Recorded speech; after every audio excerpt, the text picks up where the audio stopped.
So one reason he was pushing towards India was he wanted to find a yogi and learn how to become immortal. And they told Alexander that we found the man, but he's not willing to come. But once he did one intelligent thing, that's the reason why we removed his third name.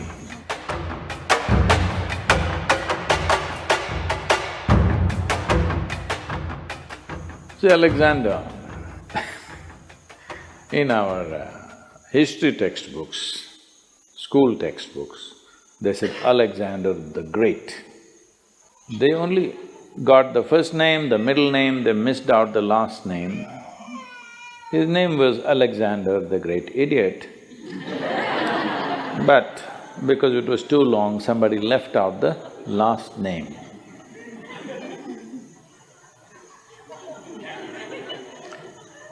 Well, the moment you make such a man, a great man in this world, then in many ways you have just destroyed the future of humanity. Because from the age of 16, I think he died around 32 or 33, all he did was kill, kill and kill, without purpose.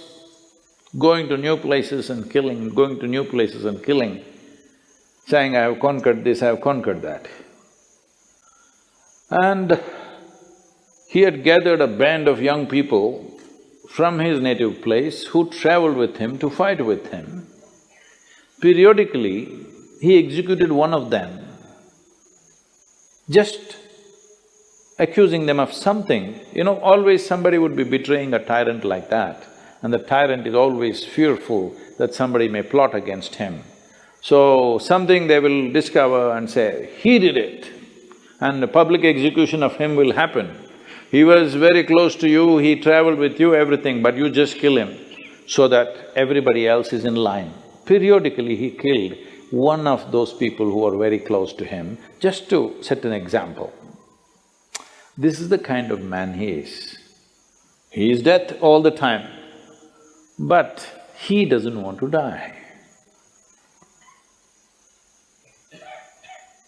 He wants everybody to die, but he doesn't want to die. So one reason he was pushing towards India was because between ancient India and Greece there has been lots of transaction in terms of mathematics, geometry, yoga. There is a linga in Delphi which is considered as the navel of the earth because it was consecrated as Manipura Chakra. The Manipuraka is so powerfully established there, now it's been removed from its original place and it is sitting in the museum, but still bit cracked, but it's still little, badly skewed, I would say, but still so powerful after, I don't know, maybe 5,200 years or so. So this transaction was continuous for many years historically. So obviously they heard of yogis and mystics of India. So he had heard there are yogis who are immortal.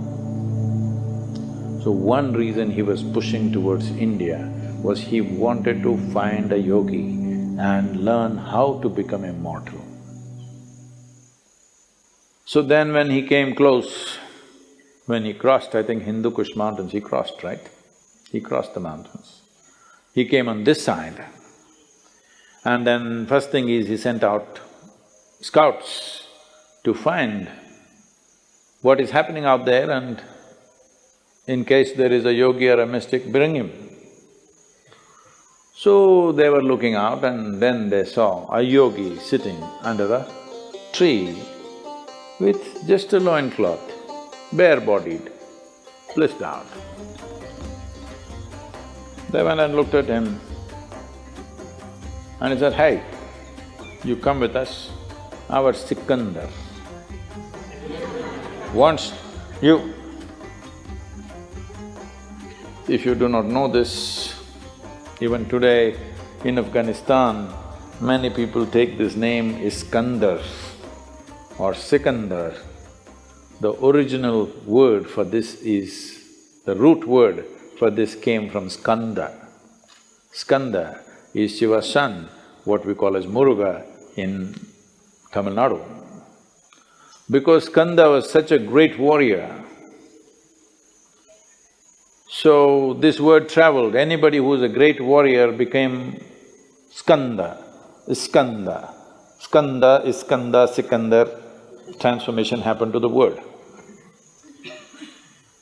So they said, "Yogi, come."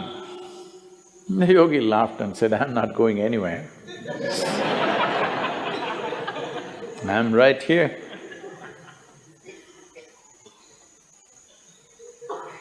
Then they pulled out their swords.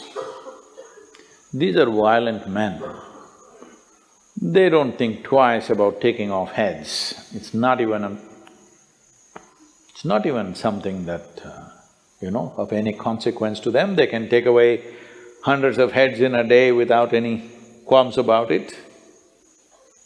So, very violent men, they pulled out their swords and said, "Either you come or we'll take off your head." The yogi said, "See, I'm sitting here like this, because everything that I have to do has been done. You want to take my head, you take it, but you will not get my wisdom or my intelligence. If you take my head, you can take it, you want." Then they looked at each other, that's all. See, they had never seen a man who not terrorized by the swords that they pull out, because they're not pulling out in bare, empty threat. They can take off heads, they're very good at it. They had never seen a man who's not terrorized, he's saying, "Okay, take my head." I thought, "Oh, this guy must be really immortal." If somebody says, "Okay, take my head," he must be immortal. Then they try to coax him, "Please come." He said, "No, if he wants, let him come. He wants to know about immortality, let him come." Then they said, "Oh, he knows about it, so let's not damage him in any way." And they went back and they told Alexander that, "We found the man, but he's not willing to come. So he is not a home teacher, you have to go to him, he's a school." So he himself came.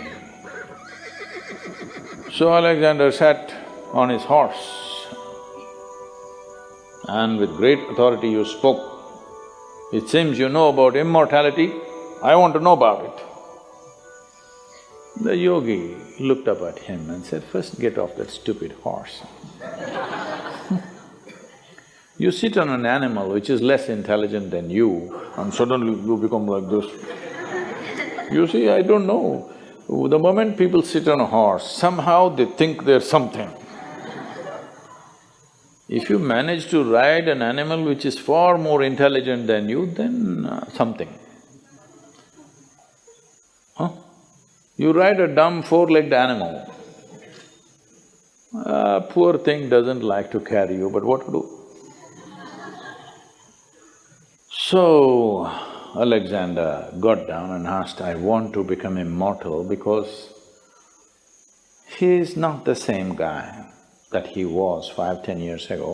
Body doesn't take this kind of beating after some time, it is slowly taking its toll."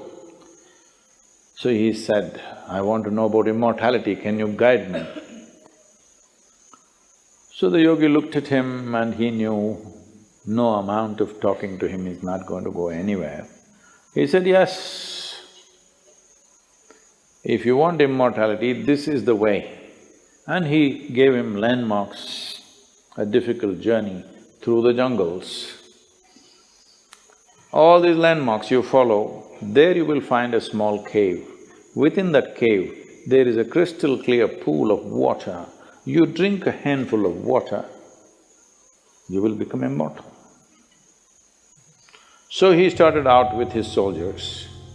Then as he followed, after 3 days, all these landmarks were coming true as it has been described, then he looked at these 5, 6 soldiers who were with him.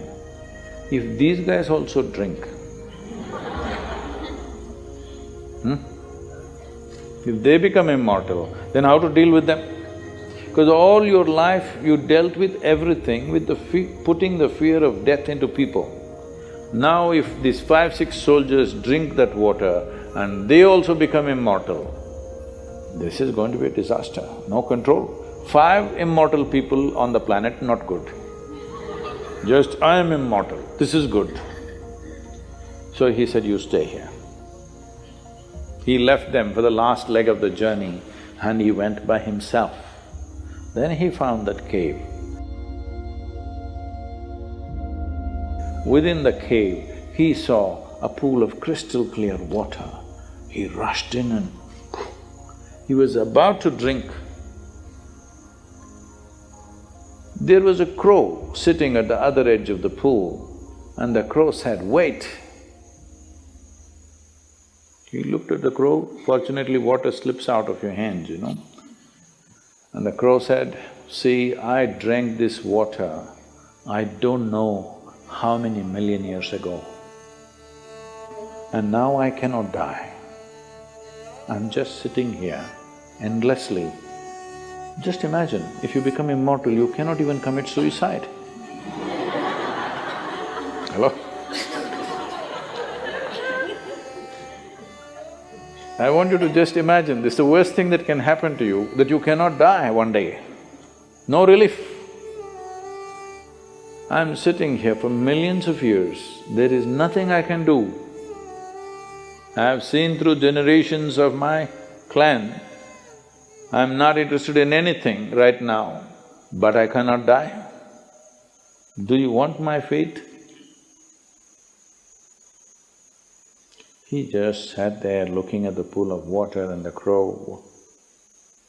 For once he did one intelligent thing, that's the reason why we removed his third name. He walked away without drinking that. And how fortunate are we that he is not anymore here. But he looks like he's taking rebirth in many places. Many similar people keep coming up here and there, but at least he is not here. We must learn, understand and live knowing that in many ways, the best thing about you is you will die one day. Hello? Just see what a pest you would be if you did not die. Hello? Well, you must live a full life. Whatever is the fullest potential, you must live that. But you must die when it's time, isn't it? Huh? So, if you say death is negative, then what is positive? Immortality? That is the most idiotic thing you can do. Even an idiot like Alexander had the intelligence not to drink that water. So, it is very important to understand yoga is not about eternal life. Yoga is about sensible life.